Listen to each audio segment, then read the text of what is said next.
Grow your practice, grow your wealth, grow your impact. Find out how to spend less time in the dental chair and more time on the things you love. Welcome back to the Dental Wealth Podcast. Glad to have you back for another episode. I've said of the last few episodes, the numbers keep going up, and I want to say thank you. Just take a moment and say thank you for all the listeners every week, and it just starts to multiply. And we really love having you here as a guest every single week. We love to provide quality content. And I was thinking about something this week. If you watch my social media or anything I don't really quote a lot of people because I feel like we all have these moments that are quotable. And it's interesting if somebody followed you around, especially if you're teaching and coaching, there's so many things that come out that are just quotable. But I was listening to a movie this weekend, and it was probably like one of the most profound things that I ever heard. And of course I'm always got to as soon as the movie hit this point, I had to stop, and I was like, that is brilliant. And some writer wrote it down, and maybe came from somewhere else, but I was watching Hunger Games, and I'm not a big TV person or movie person, but I was watching Hunger Games. My son this weekend said, "Hey, Dad, I'd love to watch Hunger Games." I don't think he's ever watched it before. And there's a moment where I think it's the president, he says to one of the other people, he said this, and I think you should write this down. It's really, really good. And I thought, man, whoever wrote that line, it's brilliant. And it's, hope is the only emotion. Hope is the only emotion stronger than fear. Hope is the only emotion stronger than fear. Wow. I just when that hit me, at that point in the movie, when they said, hope is the only emotion stronger than fear, I had to stop everything I was doing. I was like, holy moly, that's brilliant, And if we think about running a dental corporation, we start thinking about our life and everything we go through, right? As I said, you have to be an entrepreneur takes a special type of courage and overcoming fear. And I was thinking about this idea of that, when especially this year, if you're listening to this, I'm recording this in August of 2020. So, you think about the fear that happened when COVID and when the industry was shut down. And you think about the fear that happened. And people feared for their jobs, and people feared for their businesses.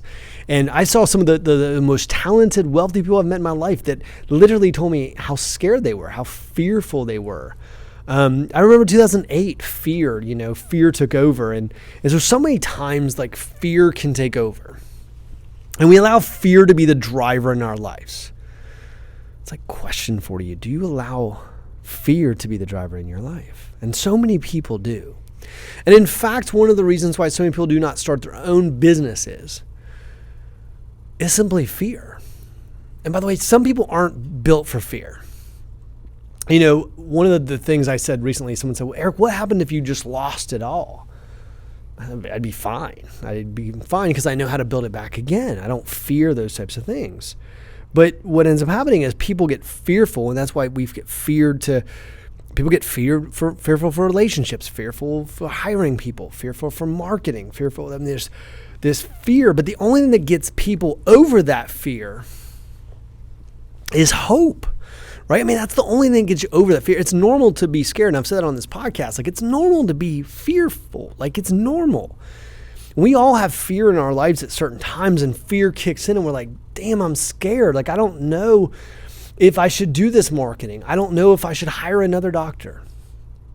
I don't know if I should expand my office. I don't know if I should add that team member. I don't know. I'm fearing. The only thing that gets us over that fear is hope. And it's true. So here's a better question for you. Remember I said a few weeks ago, I said, you just need a better set of questions. What do you hope for? This is just a great question. What do you hope for? So that we identify if that statement from that movie is true, and I believe it is, by the way, if that statement's true, that hope is the only emotion stronger than fear, well, then I think we need to figure out what we hope for. don't think, I know. Because if we know that emotion, so if we can state that emotion as business owners, we know that that's the emotion that will overcome the fear, that it's normal to be scared. And it's normal to be scared to invest. It's normal to be that's part of it. Now, you overcame a fear. Now, think about this, by the way, in simplicity. Maybe when you first bought your first dental practice, I think hope is the highest when you're younger sometimes, right? sometimes you're the dreamer and your hope's sometimes the highest. And so maybe when you're younger, you were like, I'm hope to be this, to do all these amazing things, and the hope overcomes that fear. And as you think about, sometimes when you get older, people hope for less, and so that they allow fear to creep in more. And we could make a whole podcast just on that conversation, but I'm asking you this. What do you hope for? See, I think we have to have reality every now and then. We have to so if we're going to listen to the Dental Wealth podcast and we're going to listen to these things, we're going to put things in place, we're going to build our business, and we're going to add scalability, we're going to add a business that runs and grows by itself, if that's what you want, and we want to create wealth and all these things, it's like, okay, well then what do you hope for? Do you hope for more time? Is the hope more time? Time to do the things you love. Time to go fishing. Maybe it's time to play golf. Do you wish you had more time? Is that what you hope for? Is the driving force hope? Is the driving force time? Is it time? Is it time? Getting time back? Do you hope for time? Maybe it's money. Maybe it's money. Maybe your hope is money. Maybe it's like, Eric, I hope for money. I just want more money. If I just had more money. Maybe some of your hope is legacy or impact. And why do you want those things? See, when someone says, I want more money, that's not what you want. You want more of what the money can provide. So drilling into what is that the money can provide? Well, I want more time. Time to do what? See, what happens in life and what happens with money, by the way, I've been coaching money for a very long time. And what I will tell you about money is when you create a void, and by the way, this happens with time as well. When we create a void, something will fill it. I've told you on this podcast before, I've paid off more mortgages for people than I know what to do with. But if we don't basically fill that void with something, like for instance, somebody had a mortgage payment, we paid off that mortgage payment, it freed up $3,000 a month. If we don't move that money somewhere, right, where we created a void by paying off the mortgage, if we don't move that money somewhere, something else will come get that money, right? So it's a void. Same thing happens with time. Right? If all of a sudden I give you a day off out of the dental chair, well, I want to be out of the dental chair more. Okay, well, if we don't allocate that time somewhere, it'll just get spent. And maybe it'll get just wasted. And you can waste time. Of course you can. So when we say, well, I want more time, time for what? What do you want to be doing in that time? Why do you want more time? The person says, well, I just want to lay around. I'm telling you, but there's better uses of time. Now, maybe in some of that time you need to decompress. That's probably fair. But what would you do with that time? What do you hope for? And maybe the hope is a better relationship with your children. Maybe with that time you would create another entity. Maybe you'd go create another business. Maybe you would buy multiple dental practices. Maybe it would just give you time to breathe. Feel less stressed out. But I think you have to know what that is. So I want more money. Money for what? Well, Eric, if I had more money, then I'd be happy. Happiness doesn't come just from having more money. Now, it can reduce stress for sure. But what would you do with that money that would provide you with the life you want? Now, why am I going through this idea? Now, what does this all come back down to? See, wealth is always created in the mind first. Wealth is always created first in the mind. It's the first place we create wealth. And the person thinks that, oh no, all I got to do is go build wealth. No, if you don't see wealth, if you don't see it, if you can't see it, then you'll never actualize it. You have to go first. See, and this is where I go with this hope thing. The first thing you got to do is you got to see what you're trying to build. You can't just, this idea of like, well, I'll just keep working hard and I'll eventually get wealthy. It's just bullshit. It's not the way it works. It's not. The first thing you got to do is be crystal clear on exactly what you want. Dan Sullivan once said, want what you want. I agree. Hey, what would you want? Hey, if you want a private jet and your own island, I don't care. Then let's talk about how to get a private jet. See, the thing about it is, and I just brought that off the top of my head, but I want to talk about that for a second. Believe it or not, you can use your dental practice and get a private jet. You can. You absolutely can. Now, you might not be willing to do what it takes to go do that, but you can if that's what you want. And maybe it's spending more time with your kids. I don't know. But first, the thing you have to do, and that's why I said wealth is multiple things. Wealth to you might be able to give back enough to your church. It might be, spending more time with your grandkids. It might be a lot of things. But the first thing you have to understand is that wealth is first created in the mind. It's always created in the mind first. And the biggest problem we have is that people do not create wealth in their own minds.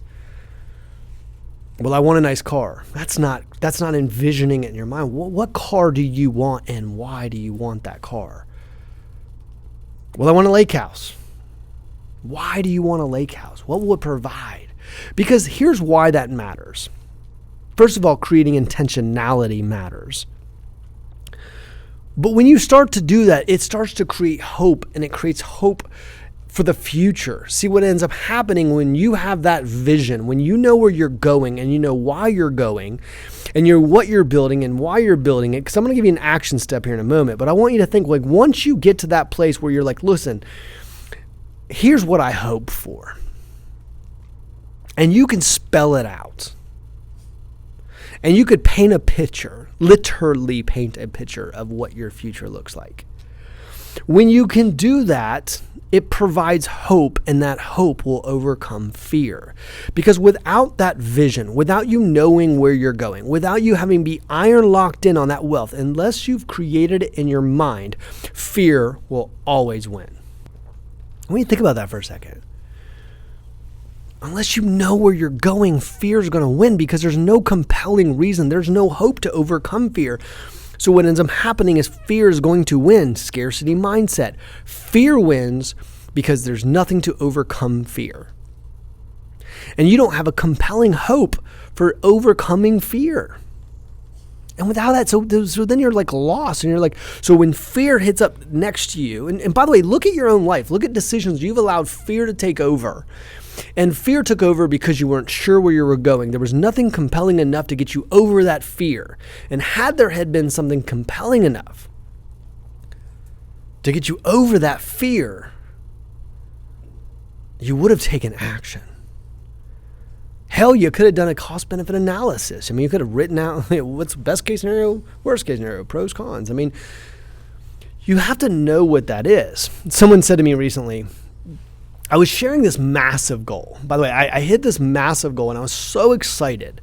And like I shared this, I mean, this was a goal that I hit that literally was like jumping in the roof, and I was like high-fiving. I was like so excited. And I went to go share it with somebody. I was like, oh my gosh, I have to tell you about this goal that I hit. And it was so amazing. And this person said to me, oh, I already assumed you'd already done that. I'd already assumed you'd already done that. And I thought, well, of course you have. Of course you have. Why? Because once I actualize it, I speak it into like the universe, like, or whatever you want to call it. Like as soon as because I've actualized it in my brain so much, because I've actualized that wealth step in my mind so much, and it literally has become something that I've talked about over and over and over and over and over. Literally, I've talked about it with strangers. I've talked about it with people I've just met for the first time. Literally, I just talk about it all the time. Hey, I'm going to do this. I'm going to be doing this. I'm building this. And I hadn't even come close to a step to do it yet, by the way. But because of the fact that I was always talking about this, that this person had already assumed that I had accomplished the goal that I had planned to accomplish in the future and had no idea necessarily how I was going to actually get there. Now, I had some idea, but because of the fact that I was able to do that and I was able to talk about it, because because it became so damn compelling to me and because I was talking about it all the time, anytime that fear snuck up, I was able to squash it like a bug. I was. Because I was like, of course I'm going to do that. I already know, here's the thing, even if that's the worst case scenario, here's what's going to happen. Because I already knew what it was. Because wealth is always accomplished first in your mind. It's intentional. I already knew I was going to do it. I had no problem talking to people about my goal because I already knew that I was going to do it. And I was going to do it, and I did. Because I knew it was going to happen. And every time fear snuck up, I was able to get over it. How about you? Is the vision for your life, for your wealth, for your time, for your money, for your legacy compelling? Do you know exactly what you're building and why, even more importantly, you're building it? Because see, that's the thing that's going to get you out of bed. And when the COVID happens, when winters come, when the difficult times show up, when you're scared to death, how do you overcome that fear? And it's done through hope, because you know what you will accomplish if you push through. So the first thing we have to do is we have to go create. Like, I would write down listening to this. What do I hope for? Oh, what a great exercise. What do I hope for? And don't write money. If you just write money, that's lazy. Like, that's a lazy person's, like, good luck. And I'll tell you that because, like, that's not what you want. By the way, be specific. I want a net worth of $10 million. I want a passive income of $100,000 a month. Whatever. You need to be specific. You need to be extremely, extremely specific. Now, I told you on the other podcast, I never say want, by the way. When I'm creating my own list, I say, I am going to have. I will have. Right? I have. Okay? So I don't tend to go, I want. Because I want to actualize it, right? And I start actualizing. I'm like, okay, so to actualize something, I have to, like, in my brain, that's why this person had already believed that I accomplished this goal, because I had already actualized it. I'm like, this is what I'm building. This is what I'm going to do. Like, this is what's happening. And so it wasn't, well, I really would like to have someday. So it was more of a very demonstrative, like, this is what's happening for my life. So what is it that you hope for? And well, I want time. I just want more time. I want a day off. Too lazy. You'll never get it. It's got to be compelling enough. I will take one day out of the chair clinically starting blank date. We will not be scheduled. I will not be on the schedule, period. And with that time, what I'm going to do is blank, which will give me blank. And this is what I want to do. Does that make sense? Like, so you've got to get really, like, into this and get focused on it. And when you start doing that, when you start hoping for it, what you'll find is you wake up with this beautiful, beautiful picture of your life that's compelling. And when you get to that place, what I want you to do is I want to share the hell out of it. Like, I want you to share, just like I was telling you, like, with everyone, this is what I'm building. And if maybe it's for you, it's like, I'm building a 3-location dental practice. It's going to have 5 doctors. I will only work clinically 1 day a week. I will spend the majority of time I'm going to be able to take my kids and do this. I will be, and the more you create this beautiful picture, the more you can share it. Like, this is what I'm building. And then, by the way, someone interviews for your dental company, you just simply say, look, well, let me explain to you what my vision is. This is where we're going. This is what I'm building. And then what happens is, like with Tower Leadership, for instance, we teach you a process. And then all you got to do is insert that into a process. And then all of a sudden, boom, it just happens. Now, it doesn't happen overnight. The truth is that people who work hard get great results. That's just what they call the facts. And so what ends up happening is we create this beautiful things. We know what we hope for. And by the way, we all hope. But we all hope, don't we? We all hope. What do you hope for? Get specific. Figure out. Tap into your mind. What is it that you're actually hoping for? Look, if you're going to get in the car and white knuckle it to work every day, you damn sure better know why you're doing it. Don't do it because society sold you on, the fact that you should be getting in a car every day and working 8 hours a day. And, that's not why you do it. There should be a compelling reason, because fear's coming for you. Fear's coming for you. Fear wakes you up at 2 o'clock in the morning, doesn't it? Fear will wake you up at 2 o'clock in the morning.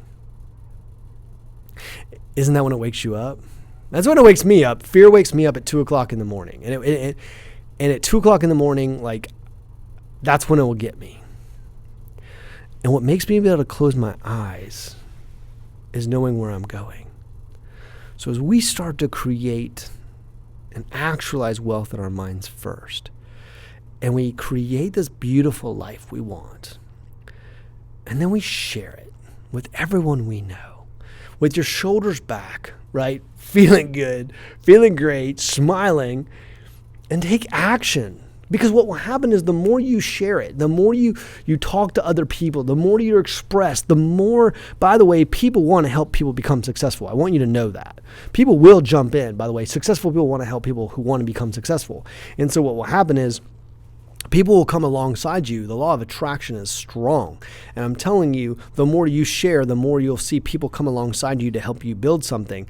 And on top of that, what will happen is your brain will shift. Remember, I told you everyone's in a box. And what will happen is you'll absolutely move yourself out of that box. Now, how do you move yourself out of the current box you're in? You get out of that box by literally writing this stuff down.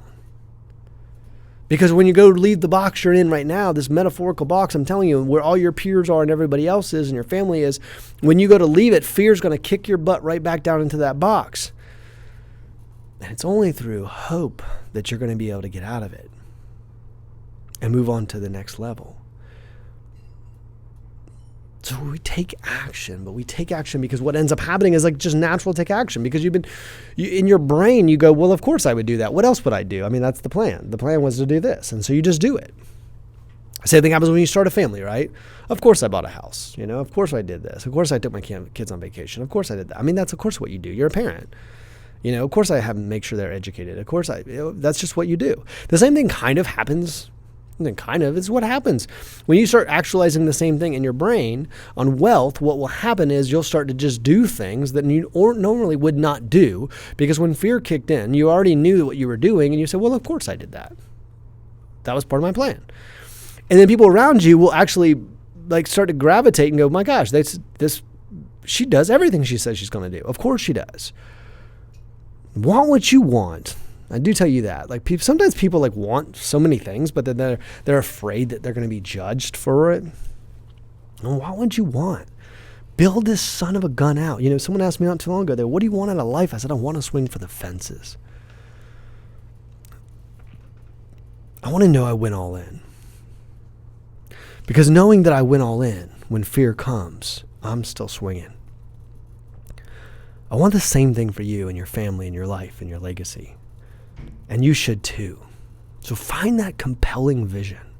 Figure out what you hope for.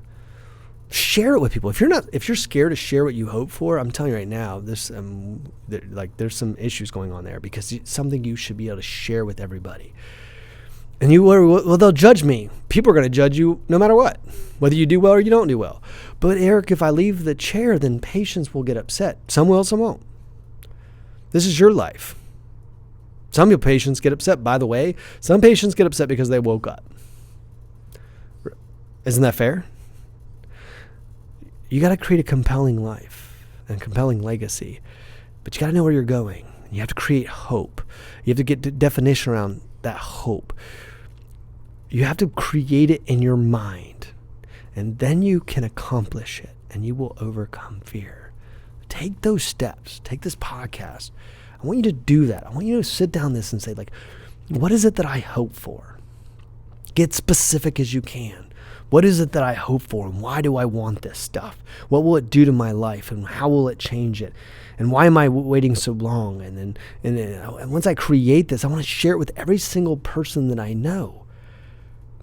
And then I want to take action. And by the way, action will come automatically. You'll see. It's like, it just absolutely. So imagine if you just started walking around and say, it's like, I'm going to lose 40 pounds this year. I'm going to lose 40 pounds this year. I'm going to lose 40 pounds this year. But one of the things I'm doing is I'm going to lose 40 pounds this year. I'm going to lose 40 pounds. I'm going to lose 40 pounds. I'm going to lose 40 pounds. Eventually what happens is you go to pick up a donut. So this is going to give you an example. And you go, well, I'm going to lose I can't eat the donut if I want to lose 40 pounds. Okay, I won't eat the donut. I'm going to lose 40 pounds, 40 pounds, 40 pounds. And then all of a sudden you tell your spouse, and your spouse is like, how do you lose 40 pounds if you don't go to the gym? You're like, no, I got to go to the gym if I want to lose 40 pounds. And so that's what I'm trying to say is like automatically you'll start making behaviors aligned with your thought process. The behaviors, believe it or not, will come aligned with you sharing this. One of the things I always tell you to do at the end of this podcast is share this with somebody. Look, what if you did this? Let's do this as a test. What if you took this podcast, you shared it with one person that you feel like you could do this with, and you sit down together and you said, let's do this together. Maybe it's your spouse, maybe it's a team member, maybe it's a colleague. And you said, okay, here's what we're going to do. We know that hope is the only emotion stronger than fear. So we got to know what we're hoping for. And a lot of people want time and money and legacy, and we can create some categories around that. And then we write that down. Okay, I want this much wealth, or I want this much, whatever it ends up being, right? And write all those down and go, why do I want this? Okay, and it's another column. It's like, why do I want this? Okay, great. Let's create a plan around it, and let's share it with everyone we know, and share it with each other first. Say that's 2 people, and then we start to take action. And so don't be scared to share what your plan is. And so share it with that one person, and then talk to each other. And then, hey, go back to the calendar, like take action, go back on the calendar and be like, listen, we're going to meet the first Monday of every month, and we're going to reshare our plan. By the way, this stuff changes over time, and your thinking will get bigger, and your ideas will get bigger, and your drive will get bigger. So what ends up happening is maybe it's having coffee the first Monday of every month at 8 a.m. and we're going to share this again and share this again. What would that do for your life in 12 months? I'm telling you, you'll start to see that all the things you hope for start coming your way. Guys, I hope you've enjoyed. See you next time.